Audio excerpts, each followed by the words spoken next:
Welcome to Tami's Maths. This is 12th standard NCERT and it is Maxima Minima exercise 6.3 I want to work so that I can be of help to all the students. Now I want to do a little theory regarding Maxima Minima. Let's see how we make this chapter easy, interesting, and we have a flow in this chapter.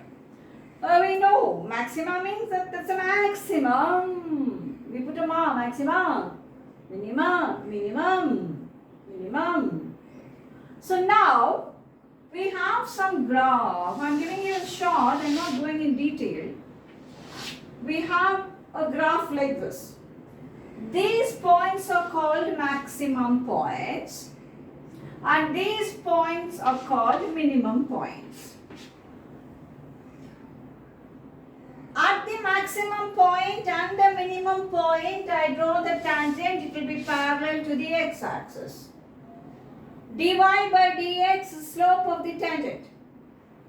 So, slope of the tangent parallel to the x-axis will be 0. So, the common property at the maximum or at the minimum is dy by dx is 0. This is a common property. Believe me, we can make it easy, we can make it interesting, we can have a flow, we can be very fast. This video and this channel is specifically for that only. Okay, at the maximum and at the minimum, dy by dx is 0. That's a common property. Then how will I find out which is maximum and which is minimum? So I want a method for that. At the maximum point,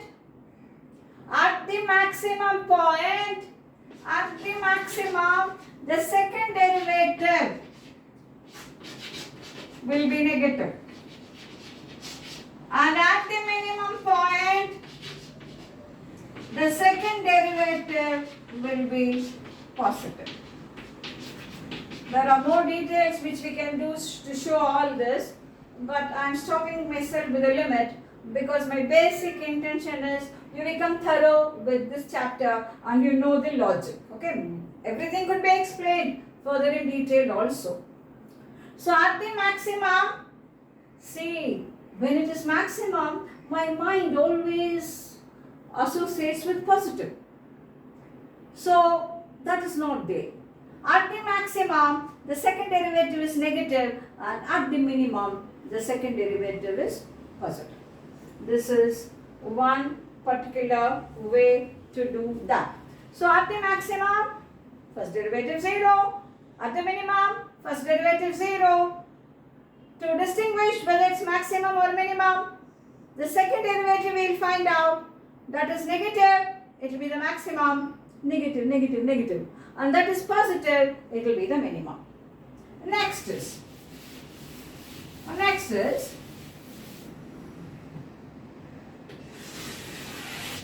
this is a maximum. At this point, this is an increasing function. So dy by dx is greater than 0. This is a decreasing function. So dy by dx is less than 0. At the maximum, a little lesser than that point, a little less. The derivative will be positive and a little more, the derivative will be negative. So if the change of the derivative is from positive to negative at that point, then that will be maximum. Now we go for this. dy by dx will be negative here because it's a decreasing function and dy by dx will be positive here because it's an increasing function. So at that point, if the first derivative is changing in sign from negative to positive, then that will be your minimum. Okay. So first derivative changes in sign from positive to negative, it will be maximum. And first derivative changes in sign from negative to positive, then it will be minimum. Next is, what happens here if the first derivative does not change in sign only? What happens? There is no maximum, there is no minimum.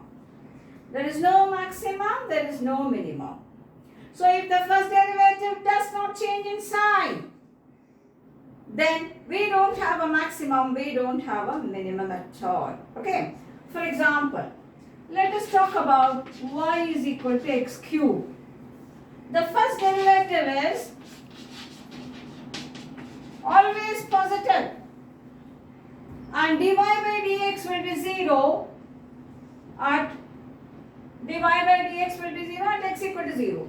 And going for the second derivative. That is not necessary for us here. I think we can stop with this only. First derivative does not change in sign at all. First derivative will be 0 for 0. But whatever it is, it does not change in sign. So there is no maximum or no minimum at that point. Okay. So using this, we will do a few questions for today's class and then we will continue. My intention is to do that 6.3 completely so that the students benefit and they get very good mark and they feel confident when they go for exam. Problem 1. Find the maximum and minimum value if any. This is if any.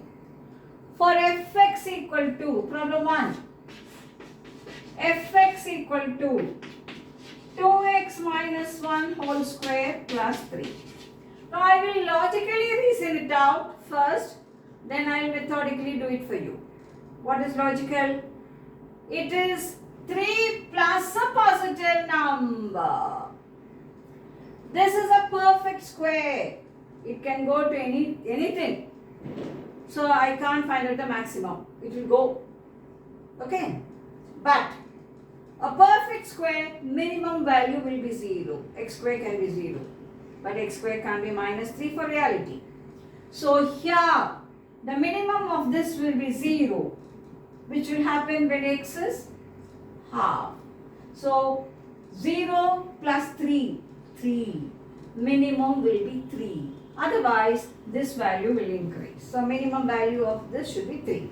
This is logical. I have simply reasoned it out. Now let's go in for a methodical approach by calculus. F dash x, or you can call it y and go for dy by dx, it's your wish. Y, but it's better that we know all the notations so that you're master in the subject. I don't say read the subject well, I say master it, be a master in the subject. Y is 2x minus 1 whole square plus 3. Oh dear viewers, what's the first thing I'm going to do? Dy by dx. Okay. Differentiate this. 2 into 2x minus 1 into derivative of 2x minus 1, 2. Derivative of 3 will be 0. So dy by dx is 2 into 2, 4. 4 into 2, 8x minus 4.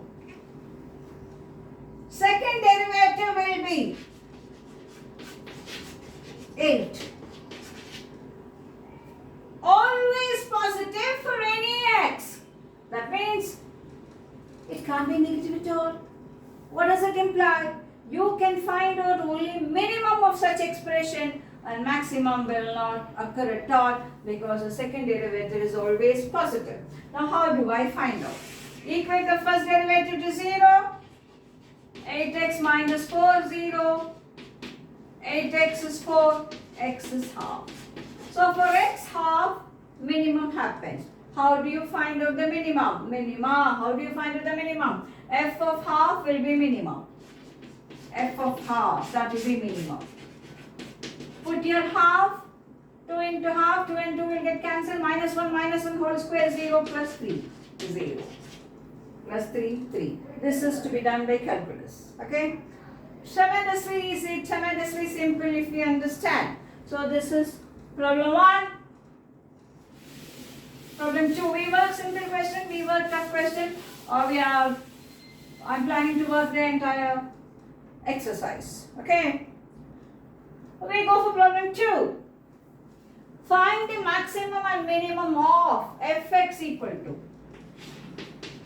Problem 2. Problem 2. Find the maximum and minimum, if any. He is using the word if any. 9x square plus 12x plus 2.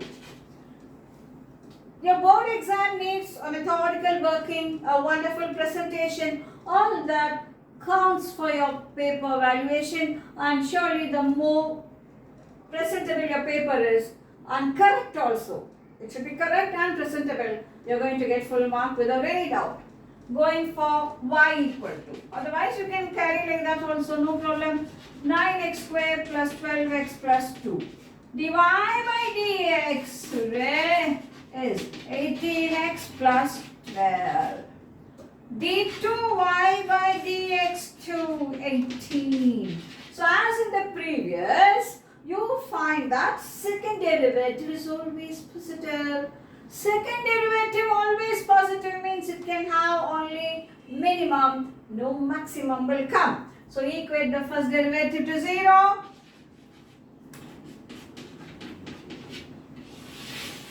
(18x) is equal to minus 12. So x is equal to minus 2 by 3. So f of minus 2 by 3 will give you the minimum. What is f of minus 2 by 3? So this is 9 into 4 by 9. 9 and 9 will get cancelled 4. This is 12 minus 2 by 3 minus 12 into 2 by 3 and then plus 2. This is 4. This will go 4 times. 4 into 2, 8 plus 2. That is minus 2. So what is going to be the minimum value of this? Minus 2. The minimum value of this will be minus 2. Okay. Now a problem 3. See, one more thing I'll tell you with mathematics. When we start something, no, we'll feel a little difficult. 2 or 3 problems we do. You feel, okay. The other 3 problems you do. You're at ease. It is as good as building a conversation with a stranger. You see a stranger, even if you're very cheerful person, not a shy person, you take some time to build up conversation. 5 minutes, you feel a little vague, how to approach, how to talk with him, what sort of person he is. After some time, you're a master and you do it so well. Same is with mathematics. Okay. Now, I go for problem 3. Problem 3, let's analyze. Find the maximum and minimum if any of the function minus 1 plus modulus of x minus 1. Modulus of, x plus 2. Modulus of x plus 2. I can have y is equal to this. I write like this for some reason. Now let me reason it out. With minus 1, you are adding a positive number. Modulus is positive. So I can't have maximum because this can be anything. But modulus 0 is 0. Modulus 0 is 0. Modulus 0 is 0. So this can be 0. So when you add 0 here, minimum will be minus 1. So answer should be minus 1, logically. But how am I going to do it by calculus? Y minus 1. Mod x is x when x is positive or 0. Mod x is minus x when x is negative.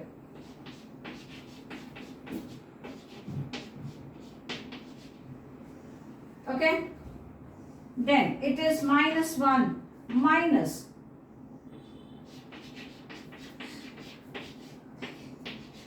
So y is equal to x plus 1 when x is greater than or equal to minus 2, and it is minus x minus 1 by minus 2 minus 1 minus 3, x is less than minus 2.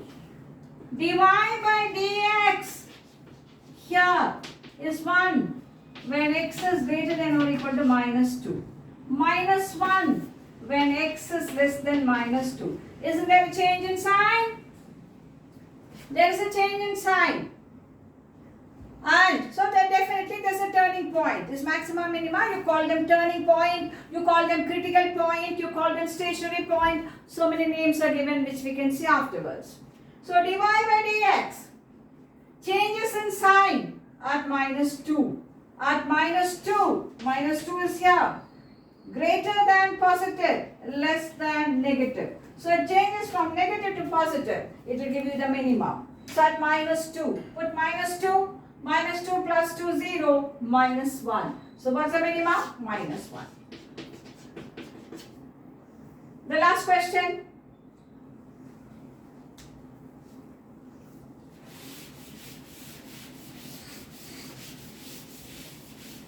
The last question. Find the maximum and minimum of minus of x minus 1 whole square plus 10. This is y. You can write it as this is y. So this will give you maximum. This will give you only maximum. Why only maximum? Because from 10 you are subtracting a positive number. This positive number can be anything. But if this number happens to be 0, then you will get the maximum. So that will be 10, which will occur at 1. Okay? Now we will do it by calculus. dy by dx minus 2 into x minus 1. d2y by dx2 minus 2x minus 2. That is d2y by dx2 is negative. So you will be getting only maximum. No minimum will come. I said d2y by dx2 is negative. It looks like a controversy. You will be getting the maximum. Now equate the first derivative to 0. So x is 1. At x equal to 1, you will get the maximum. Put 1, 0. 0 plus 10, 10. So f of 1 is the maximum, which is 10. Okay? So I'm sure these 4 problems makes your start. We are only starting today, no? It's a starter for you. I'm sure you're feeling a little better after these 4 questions. We'll continue in the next class with more questions. So again I repeat, for a maximum or a minimum, the common property is first derivative is 0. Then how do I distinguish? For the maximum, second derivative will be negative, and for the minimum, second derivative will be positive. That is one part to find out. What's the next part to find out? If dy by dx changes in sign from positive to negative, it will be maximum. If dy by dx changes in sign from negative to positive, it will be minimum. There is no change in sign in the first derivative. Then what will happen? We don't have a maximum or a minimum. So our slogan, Tamis Mark's slogan goes as, love mathematics, celebrate mathematics, enjoy mathematics. So we'll meet in the next class with more questions. Till then, bye-bye and good luck.